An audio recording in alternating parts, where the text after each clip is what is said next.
for it. Here in India, I think it's 1 billion people have digital ID. It's been taken up on a voluntary basis in huge numbers. Not least because it means that you can access your own money, make payments so much more easily than is available with others. So I think now we need to go out and make that case of the huge benefits that this will bring. There needs to be a national debate about it, and I think that the more people see the benefits that come with this, the more, as has happened in other countries, people say that will make my life easier, and therefore I want to get on with it. Amen. Shalom to the elect of the nation of Israel. First and foremost, I'd like to start this lesson by giving all praises, honor, and glory to the Heavenly Father and His only begotten Son, Yahweh Bahasham, Yahweh Shai, Bahasham Rcha Kodash. Double honors to the elders and apostles of Great Millstone who rule well and taught us this 100% truth. Salutations unto the 144,000, doing the work of the Lord in all truth, honor, and sincerity. And shalom to the 1/3. Men, women, and children who believe in this word being taught unto them. Mr. Brother, I'm Nawa Allah. And just touching on this MLTV prophecy. It's becoming very clear now, that the use of these digital IDs is ultimately fundamentally going to lead to the establishing of the mandatory CHIP being implemented in everyone. So as we've always preached with this devil, it's all about gradualism, because you had a lot of people who would say, but this is the digital ID, but this still ain't the chip.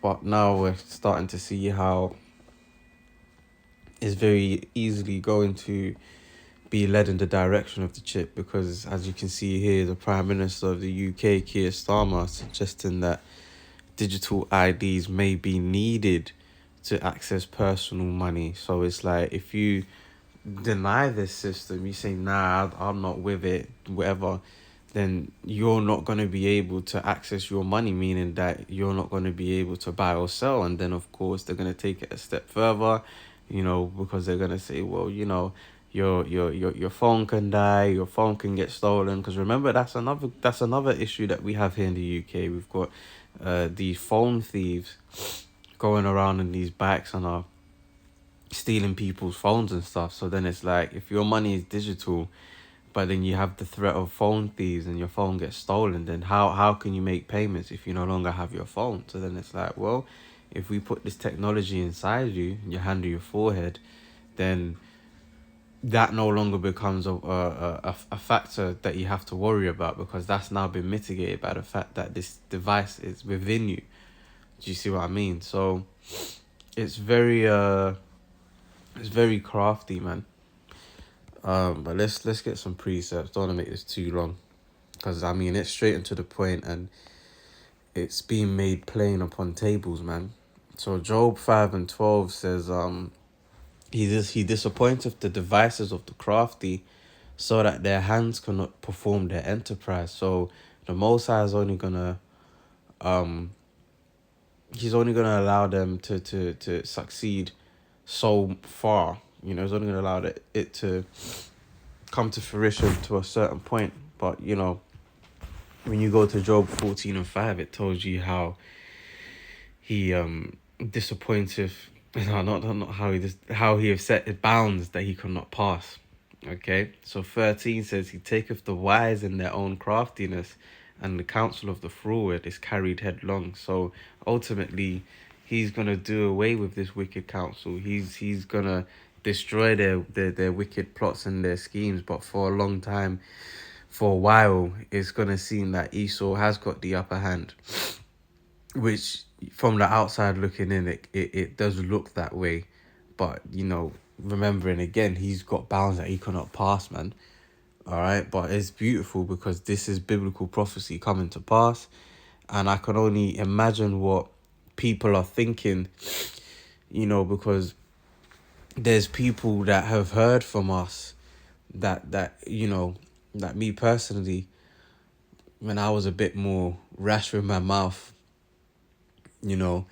first coming into the knowledge, like I would kind of let everyone know, Like, oh yeah, like wait until the money goes digital or this and that, and World War III and whatnot. And yeah, it might have just been a something that came, went in one ear, came out the other. But now that prophecy is moving in this direction, I'm pretty sure people are starting to think in their minds, oh, but you know what, so and so did mention this, or so and so did make mention of that, and now it's kind of coming to pass. Or they could be experiencing cognitive dissonance, where they just outright reject it because reality just doesn't mesh with their idea of what they thought reality was. So there's a lot of confusion that's going on out here. And Second Ezra 16 talks about how great confusion shall grow. So this is Revelation 13 and 11. It says, and I beheld another beast coming up out of the earth, and he had 2 horns like a lamb, and he spake as a dragon. And this other beast is the ancient Roman Empire revived in today's time.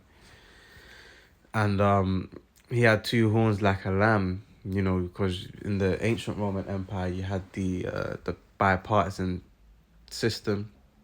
You had the plebeians and the patricians. Over here you've got the Republicans and the Democrats. So that's that bipartisan system. The 2 horns like a lamb, and he spake as a dragon, because he's coming with them draconian measures. If you don't want to get with this digital ID system, well then basically you're just going to be excommunicated out of society. All right. It says, and he exerciseth all the power of the first beast before him, and causeth the earth and them which dwell therein to worship the first beast, whose deadly wound was healed. Because remember, the ancient Roman Empire, it fell. Okay. And then, which was around around about just under 500 BC. Okay. And then you had the Renaissance period, the Dark Ages. No, Salakia, the Renaissance period came after the Dark Ages. You had the Dark Ages where the Israelites were ruling, and we was all over Europe as well. All right. And then their deadly wound being healed was pretty much like the late 1400s, the Renaissance period, when Edom started to get back in power again, and the iconoclasm and all of that stuff. The scriptures say in Revelation 20 how he'll be loosed a little season. This is that little season, because Esau has pretty much been in power the past 500 years, 500 or so years. So that's his deadly wound being healed. It says, and he doeth great wonders, so that he make fire come down from heaven on the earth in the sight of men. And yeah, I mean, one of the times we can talk about is what's that, Hiroshima and Nagasaki in 1945, where they dropped those 2 atomic bombs on those Japanese cities, man. And you saw the destruction that came out of that, and that was atomic bombs. Now we're moving on to nuclear warfare, which is way more catastrophic. But those are just, some of the great wonders that he's done on the earth, which has made people hold the Edomites in a high regard. All right. 14, and deceiveth them that dwell on the earth by the means of those miracles. And he's had other miracles, like his technology, for example, or even like AI, things of that nature, which he had power to do in the sight of the beast, saying to them that dwell on the earth that they should make an image to the beast, which had the wound by a sword and did live. So basically, that this new system, Esau wants everyone to bow down to this new system, this MOTB digital ID system, this fourth industrial revolution. Basically everyone should just get with the program. Okay. And he had power to give life unto the image of the beast, that the image of the beast should both speak and cause that as many as would not worship the image of the beast should be killed. So it's like, and they're already going down that direction without saying it, because they're letting you know, like, yo, if you don't want to get with this digital ID system, you're going to be excommunicated out of society. You're not going to be able to buy or sell. You're not going to be able to access your money. Okay. Hence why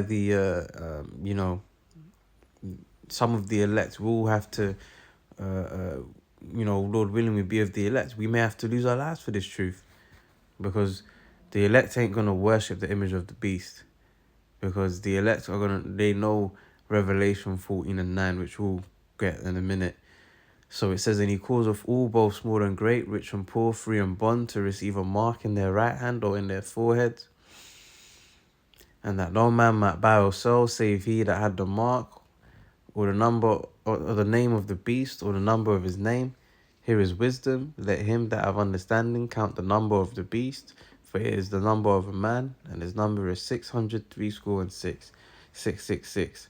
So this is what's getting ready to happen, man. You can't buy or sell. You can't participate in society. You ain't going to be able to have a roof over your head, pay off the car, whatever the case may be, buy food, drinks, whatever. If you don't have this system, man, the MOTB. Now, are the elects going to take the digital ID? Yeah, they will, because it's not being inserted under our skin. But in the moment Esau makes that incentive to, put the MOTB inside us, then that's when, we're gonna have to take a stand, and we're gonna have to say no. Okay. So Revelation 14:9, and the third angel followed them, saying with a loud voice, if any man worship the image and his beast, worship the beast and his image, and receive his mark in his forehead or in his hand. You see, it didn't say receive the digital ID. So you actually have to receive this thing inside your body.